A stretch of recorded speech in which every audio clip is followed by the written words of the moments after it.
Hello, everybody. This is Hollywood Joe from Hollywood's World of Sports, coming to you today to talk to you about the state of pro wrestling. And I've been watching a lot of wrestling again as of lately. Watched Ring of Honor, got caught up on that. Got caught up on TNA wrestling, and obviously every week I watch WWE. Last night I watched the Battleground pay-per-view, and I was very critical of it and very non-supporting of the pay-per-view. All I keep hearing is how WWE is losing money and ratings are down and, just all this other negative stuff. Well, did WWE ever stop and think that it's time to really push forward with the future? Like a few things. Bray Wyatt losing to Chris Jericho, not good for the future. The Miz winning the Intercontinental title, not very good for the future. And John Cena retaining the WWE title only to probably drop it to Brock Lesnar at SummerSlam is really, really not good for the future.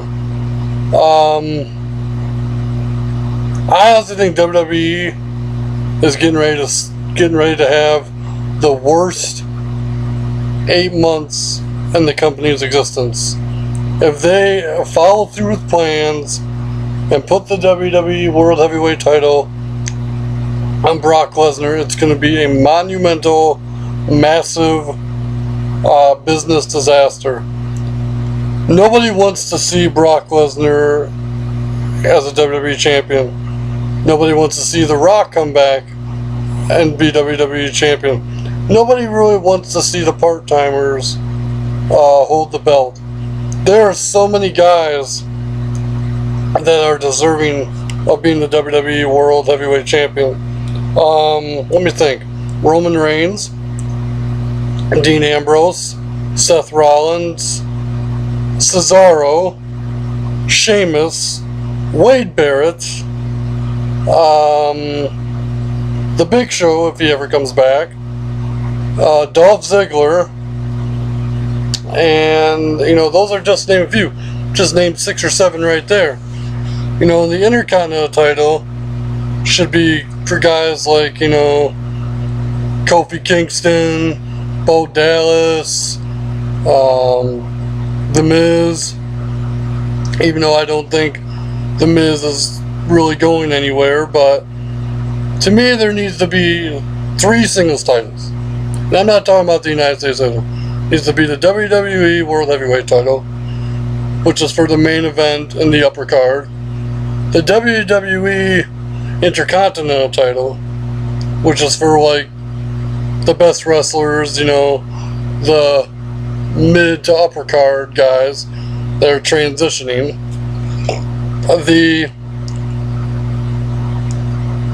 They need to come up with what WCW did. Have a television title for the jobbers and the lower mid carder guys, and have it be defended every week, yada yada yada. Have it be exclusively on the network or something like that. Personally, that's how I think should be. The other alternative is, why not have the NXT titles be defended on TV every once in a while? I mean, that would make sense, don't you think? I don't know, WWE is just kind of not going in a good direction right now. TNA, I watched TNA this last week, and I honestly have to say it was probably the best show I've watched in a long time of TNA's. That New York crowd is really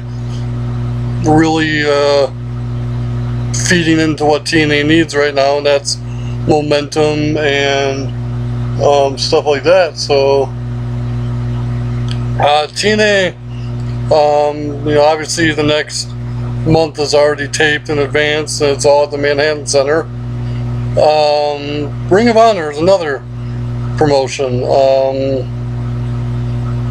I like Ring of Honor, but they need to have both them and TNA need to have a consistent taping schedule where it's not like spoilers a month in advance, especially considering both are on pay-per-view. And with both being on pay-per-view, why would you buy the pay-per-views if you already know the storylines a month in advance, you know? Ring of Honor and TNA should take advantage of the fact that WWE is no longer provided on satellite companies and whatnot, and even some cable companies. So, there's a lot of things going on. Like, for example, Kevin Steen's leaving the Ring of Honor for WWE. Not the smartest business move, in my opinion, for Kevin Steen.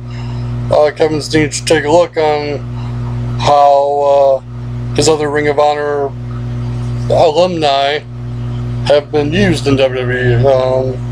CM Punk was used well in the beginning. Well, actually, I should say in the middle. At the beginning and the end of his time, this sucked. Daniel Bryan, they toyed around with for too long, and now he's injured. Will probably never ever reach main event status again. Cesaro, for whatever reason, got pushed. Then all of a sudden he's lost like the last 6 weeks in a row. Don't understand that one.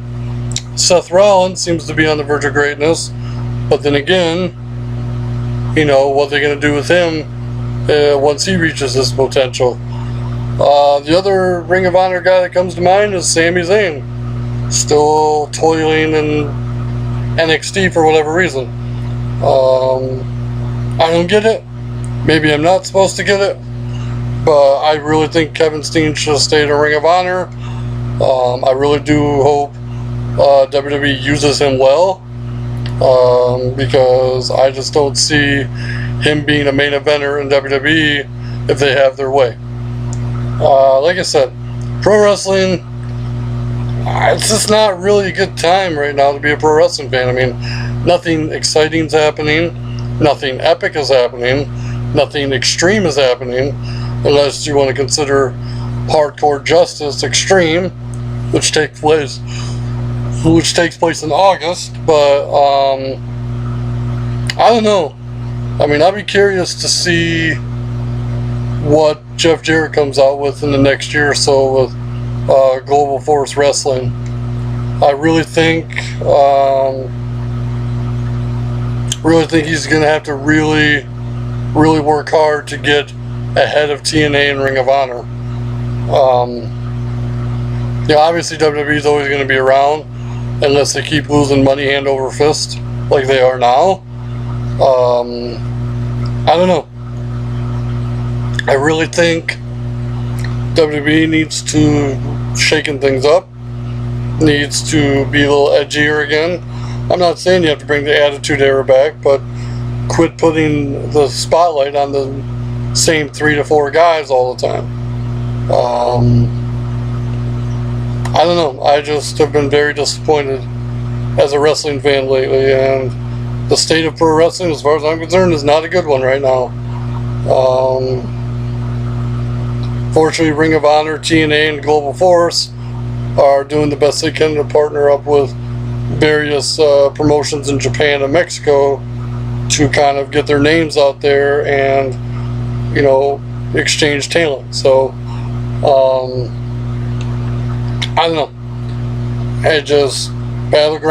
Battleground last night really made me realize just how bad of state the pro wrestling business is right now. So, all I'm going to say is if you got a local independent promotion in your area, support that, because that's probably better than anything you're going to watch on TV right now. So,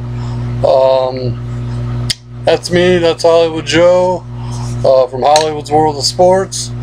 As always, controversy doesn't come without criticism, and that would be all for me on the state of pro wrestling, and that is a wrap.